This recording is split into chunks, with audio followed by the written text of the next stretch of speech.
प्रार्थना करू. हे सर्वसमर्थ थोर आणि पवित्र पवित्र पवित्र स्नेहाश परमेश्वरा, तू राजांचा राजा आणि प्रभूंचा प्रभू आहेस. तूच आमचा देव आणि देवप्पा आमचं उत्पन्न करता आहेस. तुझ्याद्वारे सर्व काही झालं, तुझं वाचून झालं असं काहीच नाही. हे प्रभू, आम्ही तुझ्यावर विश्वास ठेवतो.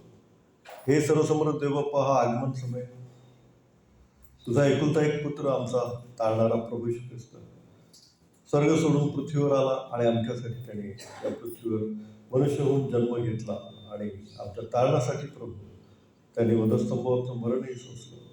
हे प्रभू, हे सर्व तुझे उपकार आम्ही शेवटपर्यंत विसरू नये असा आत्मा तो आम्हामध्ये घाल. मागील आठवड्यावर तो आम्हाला सांभाळण्याचा उपकार करतो.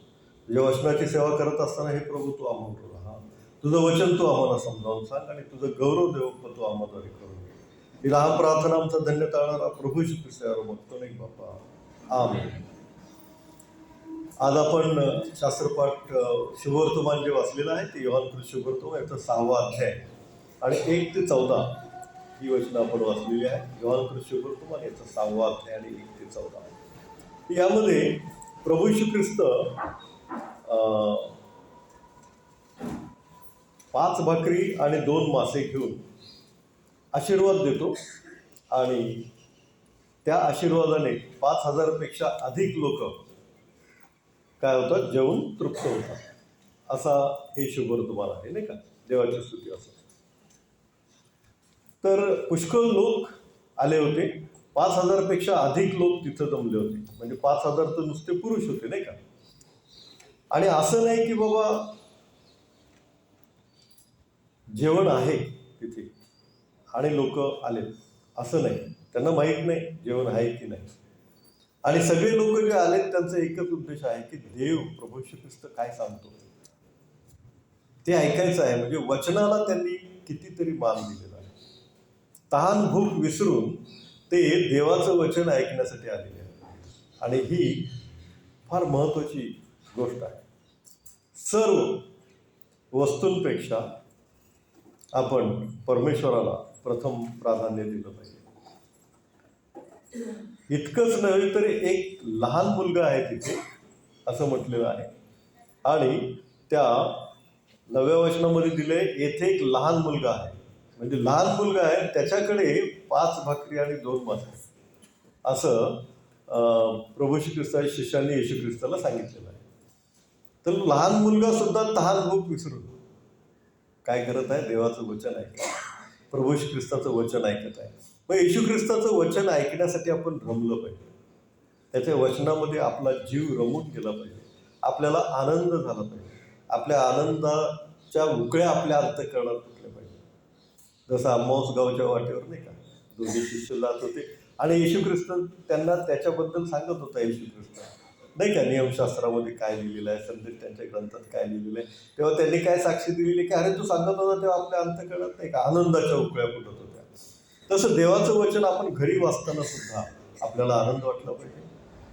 ते देवाचं वचन घरी वाचण्यासाठी आपण वेळ काढला पाहिजे. वेळ काढण्यासाठी पण आपल्याला आनंद वाटला पाहिजे. आणि जर एखाद्या दिवशी आपलं वाचनाला वेळच नाही मिळाला तर आपलं मन थोडंसं अस्वस्थ पण झालं पाहिजे की बाबा आज माझ्याकडून चूक झाली, देवा मला क्षमा कर. आणि कसाही आनंदाने वेळ तो देवाचे वचन वाचण्यासाठी, त्याचं चिंतन आणि मनन करण्यासाठी तो काढला पाहिजे. लहान मुलगा असून पण त्याने स्वतःची शिदोरी बाजूला ठेवलेली आहे. भाकरी आणि मासे तसेच आहेत आणि तो मात्र देवाचं प्रभू येशू ख्रिस्ताचं वचन ऐकत आहे. येशू ख्रिस्त जे सांगत असायचं तो अगदी थक्कवून जायचं. कारण स्वर्गीय राज्याच्या गोष्टी तो सांगायचा आणि ते स्वर्गीय राज्य असे की जे कोणी कधी पाहिलेलं नाही. आणि तो स्वर्गीय राज्यातून आलेला आहे आणि त्यामुळे ते स्वर्गीय राज्य कसं आहे हे त्याला माहिती आहे. आणि म्हणून तो स्वर्गीय राज्याच्या ज्या गोष्टी सांगायच्या ते ऐकून लोक काय व्हायचे, थक्क व्हायचे. आणि मग या लहान मुलाच्या त्या 5 भाकरी आणि 2 मासे घेतले आणि ते कुणाच्या हातात दिले, प्रभू येशू ख्रिस्ताच्या हातात दिले नाही का. आणि येशू ख्रिस्ताने काय घेतले, त्या भाकरी हातात घेतल्या आणि प्रार्थना केली, आभार मानले आणि प्रार्थना केली, आभार मानले, त्याला आशीर्वाद दिला. आणि मग पंगत बसली आणि जेवणारे 5,000 पुरुष होते, स्त्रिया वेगळ्या, मुलं वेगळी, म्हणजे अराऊंड 15-20 हजार सहज लोक असतील. स्त्रिया, पुन्हा त्यांच्या बहिणी, त्यांची आई वगैरे आणि मुलं 20,000 सहज असतील. तर या लोकांना पुरून आणखी 12 टोपल्या उरल्या. म्हणजे इतका आशीर्वाद प्रभू श्री ख्रिस्ताने दिला. आपण जर आपलं जीवन प्रभू श्री ख्रिस्ताच्या हातात सोपवलं तर ते असं आशीर्वादित होतं. असं आशीर्वादित होतं की आपल्याला आश्चर्य वाटतं, अरे असं कसं काय झालं. प्रभू श्री ख्रिस्ताच्या हातात सोपवून दिल्यानंतर आपल्याला काय होतं, आशीर्वादाची रेलचेल होती. आता 5,000पेक्षा म्हणजे 15-20 हजार लोक तर सहज जेवून उठले, 5,000 तर पुरुष होते. आता आपल्या चर्चमध्ये 2-3 लग्न आहेत आणि लोकांचं बजेट असतं की बाबा एक 500 लोक, 300 लोक, बुफे सिस्टीम, पर प्लेट किती, 700 रुपये, 800 रुपये, 1000 रुपये, 500 लोकांचे 5 लाख रुपये. आणि मग ह्या बजेटमधून आपण जातो.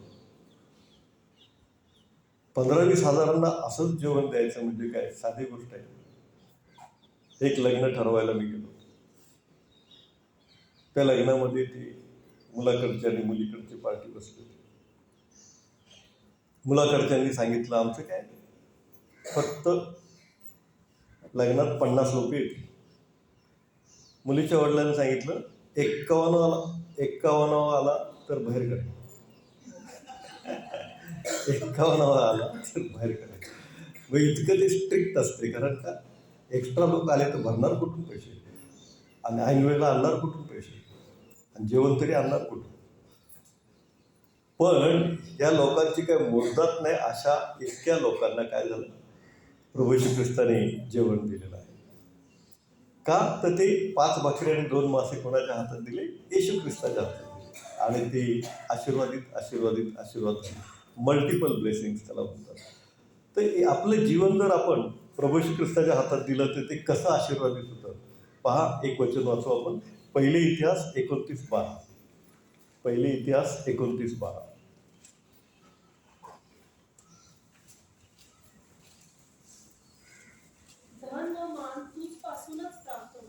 धन व मान तुझपासूनच प्राप्त होता,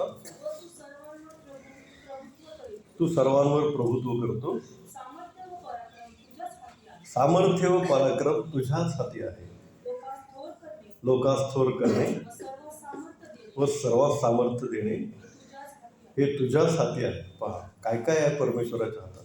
धन, मान, सामर्थ्य, पराक्रम, लोकांना थोर करणं, हे सर्व परमेश्वरा तुझ्याच हाती आहे. असं कोण म्हणतोय?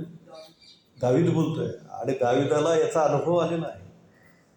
दाविदाला परमेश्वराने धन, मान, सामर्थ्य, पराक्रम हे सर्व देऊन आशीर्वादित केलेलं आहे, कारण दाविदाने आपलं जीवनच परमेश्वराला काय केलं होतं, समर्पित केलं होतं.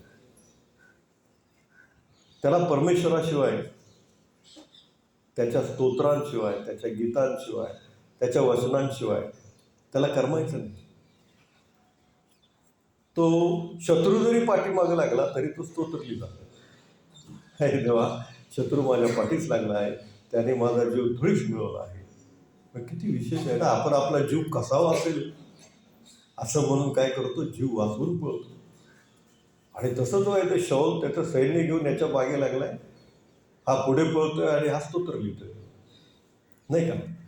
शत्रू माझ्या पाठीच लागला आहे हे काय राजवाड्यात बसून लिहिणार का तो? नाही ना. तो शत्रू पाठीच लागल्यावरच त्यांनी लिहिलं. म्हणजे अशा परिस्थितीमध्ये पण त्याला देवाची आठवण होती.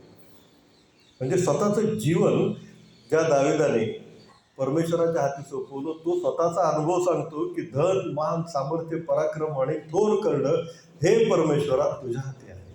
म्हणून आपण जर आपलं जीवन प्रभू श्री ख्रिस्ताच्या हातात दिलं, जसं या मुलाने 5 भाकरी 2 मासे प्रभू श्री ख्रिस्ताच्या हातात दिले आणि मल्टिपल झालं, तसं आपलं जीवन जर आपण प्रभू श्री ख्रिस्ताच्या हातात दिलं, त्याच्या इच्छेनुसार जर आपण चाललो, त्याच्या वचनानुसार जर आपण चाललो, त्याच्या प्रीतीमध्ये जर आपण चाललो तर, त्याच्या पंखाच्या छायेमध्ये जर आपण राहिलो तर काय होतं, आपल्याला आशीर्वाद मिळतात. हे आशीर्वाद आहे. धन, मान, सामर्थ्य, पराक्रम, थोर करणे. परमेश्वर तुम्हाला धन, मान देऊन संपन्न करेल. परमेश्वर तुम्हाला सामर्थ्य, पराक्रम आणि थोर करेल. कुठेतरी तुमच्या ऑफिसमध्ये, तुमच्या घरामध्ये किंवा तुमच्या नातेवाईकांमध्ये परमेश्वर तुम्हाला काय करेल, थोर करेल, जर तुम्ही आपलं जीवन देवाच्या हातामध्ये सोपवून दिलं तर. देवाची स्तुती असो. आणखी परमेश्वराच्या हातात काय आहे आपण पाहूया. लुकरूच शुभवर्तमान 8वा अध्याय 53 ते 55 वचन. लुकरूच शुभवर्तमान 8वा अध्याय 53 ते 55.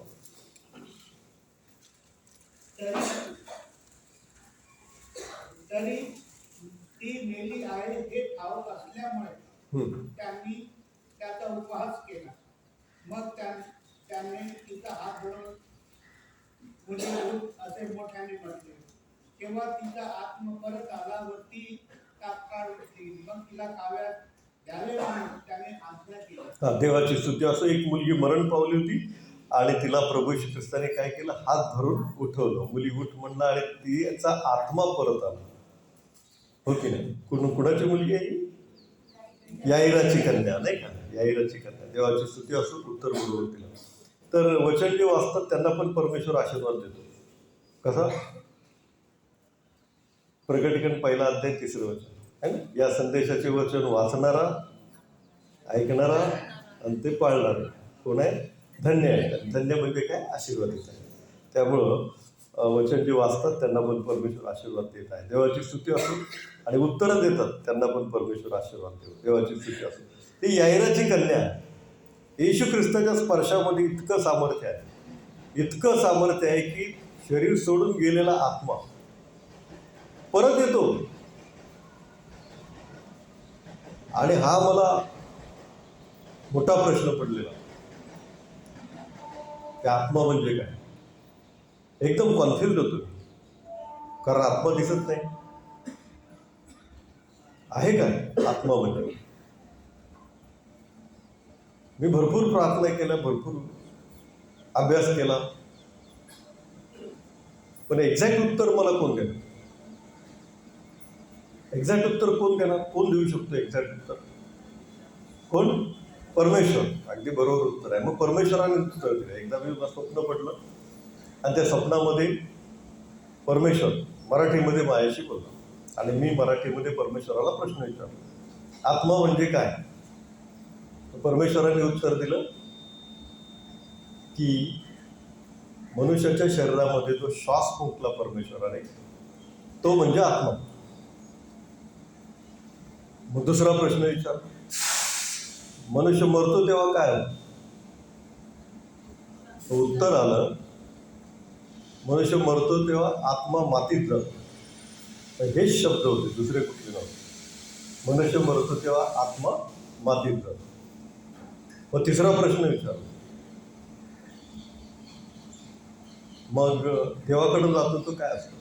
देवाकडे जातो तो पवित्र आत्मा असतो. मग मी पुन्हा बायबलचा अभ्यास केला आणि मग मला रोमकरास पत्रामध्ये सापडले की मनुष्याचा आत्मा आणि पवित्र आत्मा हे वेगळे आहेत. कारण असं लिहिलेलं आहे की तो आत्मा आपल्या आत्म्याला साक्ष देतो की आपण देवाची मुलं आहोत. तो आत्मा आपल्या आत्म्याला साक्ष देतो की आपण देवाची मुलं आहोत. तो आत्मा म्हणजे पवित्र आत्मा.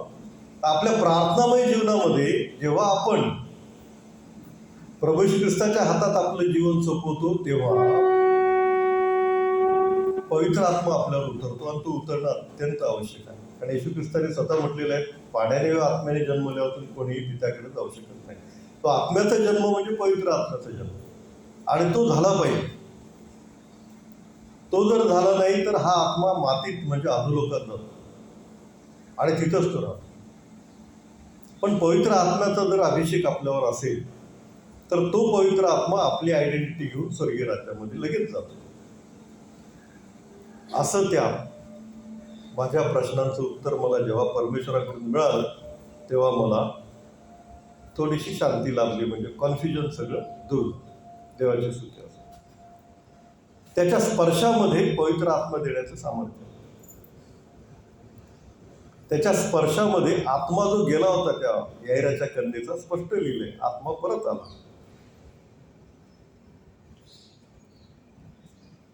आत्मा पुन्हा त्या शरीरामध्ये घालण्याचं सामर्थ्य प्रभू श्री ख्रिस्ताच्या स्पर्शामध्ये आहे. आपल्याला माहिती आहे दुभंगलेला पडदा हे पुस्तक वाचलंय का तुम्ही? टॉर्न व्हेल इंग्लिशमध्ये म्हणतात. वाचलंय का? नाही. टॉर्न व्हेल किंवा दुभंगलेला पडदा. गुलशन एस्तेरे नाव ऐकले? गुलशन एस्तेरे पाकिस्तानी मुलगी, ती पाकिस्तानी मुलगी.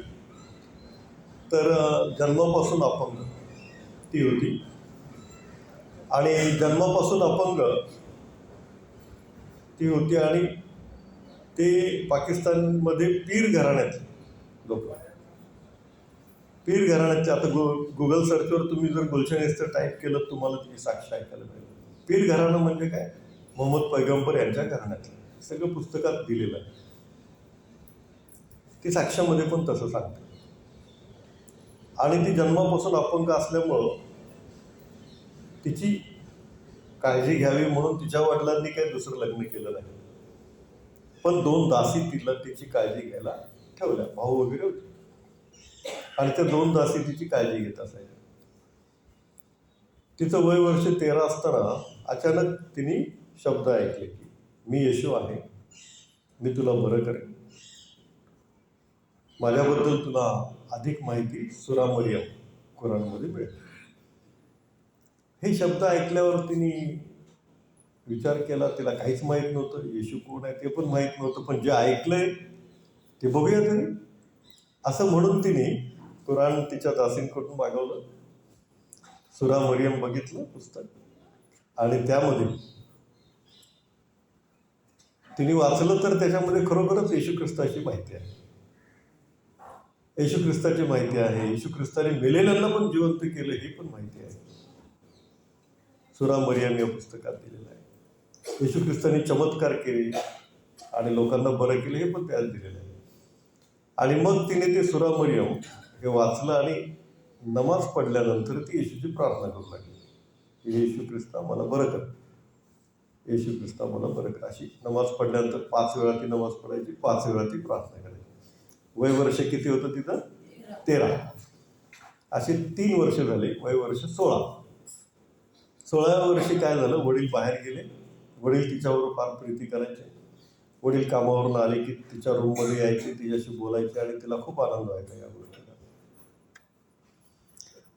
तिचं वय वर्ष 16 असताना वडील बाहेरून कामावरून आले आणि अचानक त्यांना ताप भरला आणि त्याच रात्री त्याच संध्याकाळी ती एक्सपायर झाली. खूप खूप खूप दुःख झालं तिला, खूप रडली ती.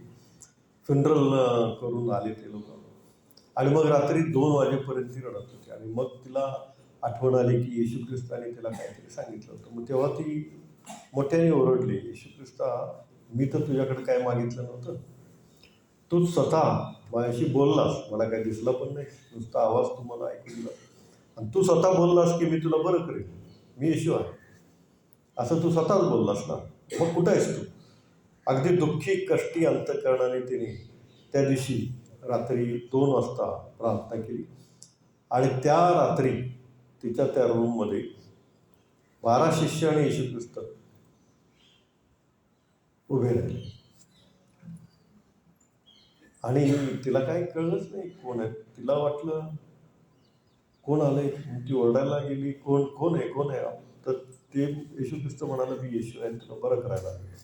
तर येशू ख्रिस्ताने सांगितलं, उठ आणि माझ्याकडे ये. तर ती म्हणली, नाही मी आपण काय, मला काय उठत आहे, उठ आणि माझ्याकडे. असं 2ऱ्यांदा बोलला तरी ती म्हणली, नाही मला काय जमणार नाही. 3ऱ्यांदा बोलल्यावर तिने थोडासा प्रयत्न केला, उठायचा प्रयत्न केला, जमलं. पाय खाली जमिनीला ठेवायचा प्रयत्न केला, तेही तिला जमलं.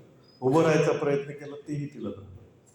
आणि पुढे चालत यायचा प्रयत्न केला, तेही तिला जमलं. तर तिने असं लिहिलंय की ती येशू ख्रिस्ताच्या पायाजवळ बसली, पायाला स्पर्श करावा म्हणून. तेव्हा येशू ख्रिस्ताने त्याचा हात तिच्या डोक्यावर ठेवला.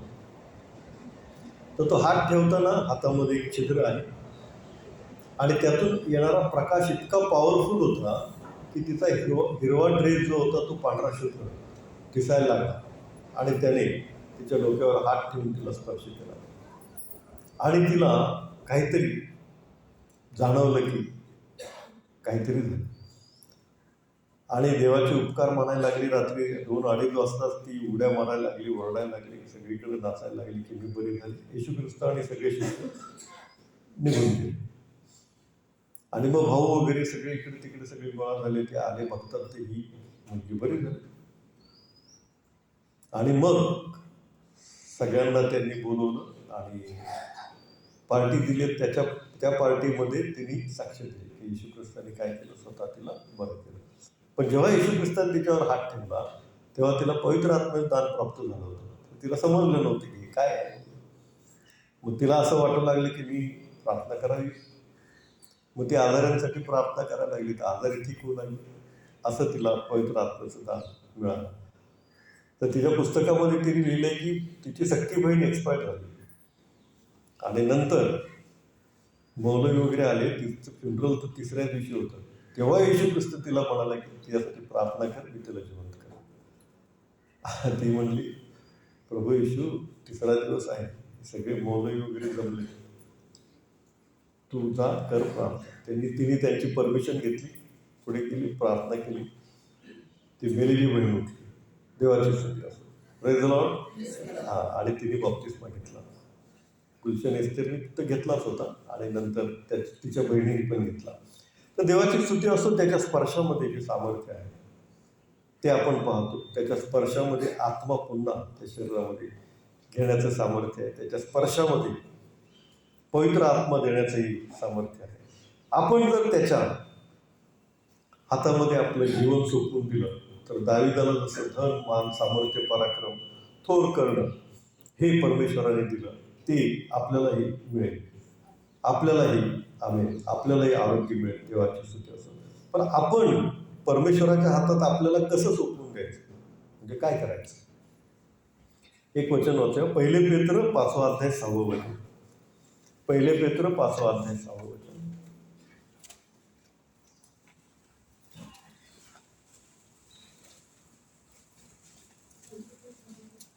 म्हणून देवाच्या पराक्रमी हाताखाली त्यासाठी की त्याने योग्य वेळी तुम्हाला उंच करावे. देवाची स्तुती असो.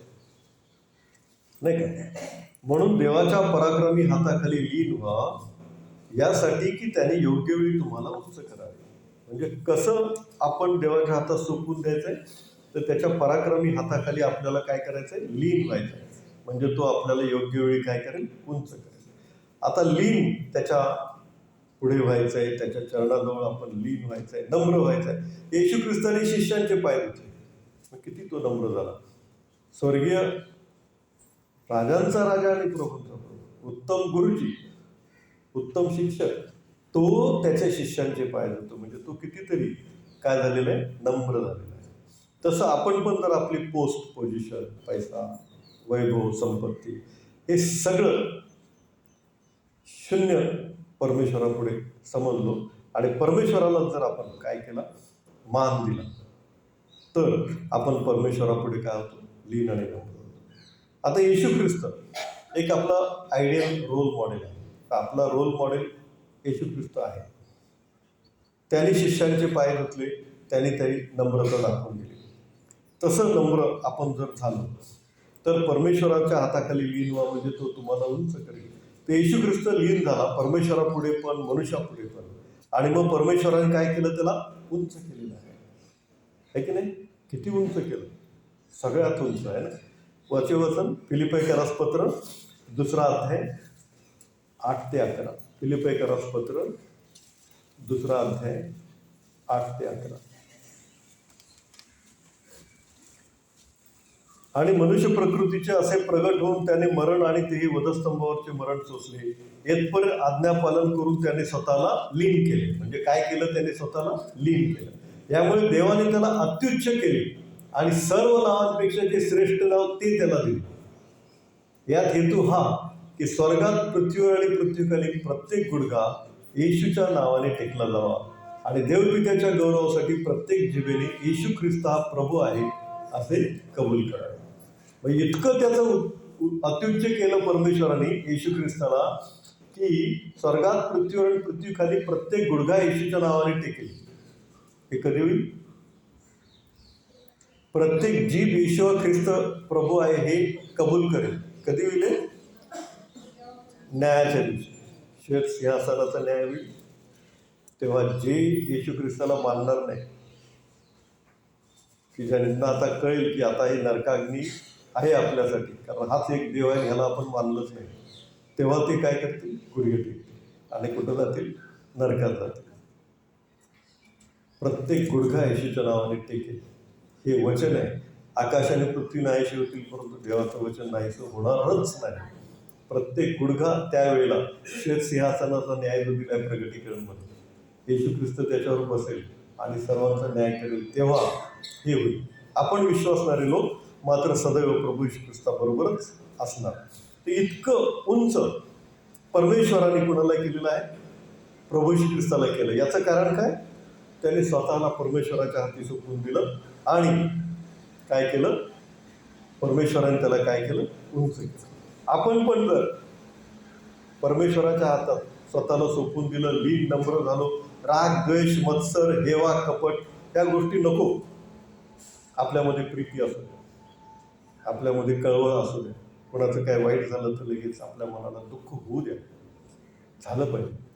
कोणाचा आनंद असेल तर आपल्या मनामध्ये प्रीतीने त्यांच्याविषयी आनंद वाटला पाहिजे. ह्या गोष्टी जर आपल्यामध्ये आहेत, कोणाबद्दल राग नाही, द्वेष नाही, मत्सर नाही, हेवा नाही, कपट कारस्थान आपण जर करत नाही, तर आपण देवापुढे आणि मनुष्यापुढे लीन आणि नम्र आहोत.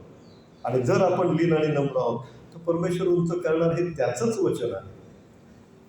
जर आपण स्वतःला देवाच्या हातात सोपवून दिलं तर यशाया 49:16 परमेश्वर पूर्ण करतो. काय आहे ते वचन वाचा? यशाया 49:16.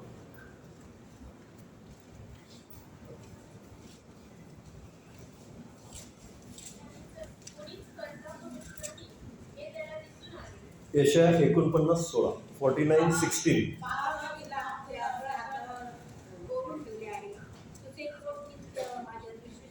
आमेन. पहा, मी तुला आपल्या तळहातावर कोरून ठेवले आहे, तुझे कोट नित्य माझ्या समोर आहे. परमेश्वराच्या समोर आपण नित्य राहणार जर आपण त्याच्या हातात सोपवून दिलं तर. तो आपल्याला त्याच्या तळहातावर कोरून ठेवणार. कुठलाही विरोधक, यशाया 54:17, तुझ्या विरुद्ध घडलेलं कुठलेही हत्यार तुझ्यावर चालणार नाही. देवाची स्तुती असो. जर आपण परमेश्वराच्या तळहातावर असलो, कोरून ठेवलेलं असलो, त्याच्या तळहातावर आपलं जीवन आपण समर्पित सोपवून दिलेलं असेल, तर तो आपल्याला थोर करील. तुम्हाला कसल्याही गोष्टीची कमतरता कधीच पडणार नाही. धन मान हे सर्व परमेश्वर तुम्हाला पुरवेल. आणि तो जेव्हा पुरवतो तेव्हा धुळी आपली काय होते? अपुरी पुरवते, आहे की नाही? देवाची स्तुती असो. हे आशीर्वाद आपल्याला मिळतील. आजारी कोण असेल, प्रभू श्री ख्रिस्ताचा एक स्पर्श फक्त वास आहे की नाही? एक स्पर्श बरं वाटेल. परमेश्वर तेही करण्यास सामर्थ्य आहे. आत्मा पण पुन्हा त्या शरीरामध्ये देण्याचं सामर्थ्य त्याच्यामध्ये, त्याच्या स्पर्शामध्ये पवित्र आत्मा देण्याचं सामर्थ्य आहे.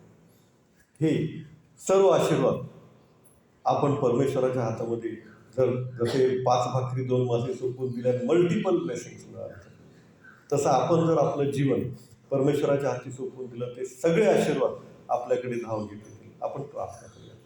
हे सर्वसमोर देवप्पा, आम्ही आमचं जीवन तुझ्या हाती सोपवून देतो. तुझं गौरव देवप्पा तू आम्हाद्वारे करून घे. काय चुकलंच तू आम्हाला क्षमा कर. तुझ्या पुढे आणि इतरांपुढे आम्ही लीन आणि नम्रतेने राहावं आणि आमचं जीवन तुझ्या हाती सोपवून द्यावं, असा आत्मा तू आम्हामध्ये घाल. ही लहान प्रार्थना आमचा धन्य करणारा प्रभू येशू ख्रिस्ताच्या द्वारे मागतो नाही बाबा. आमेन.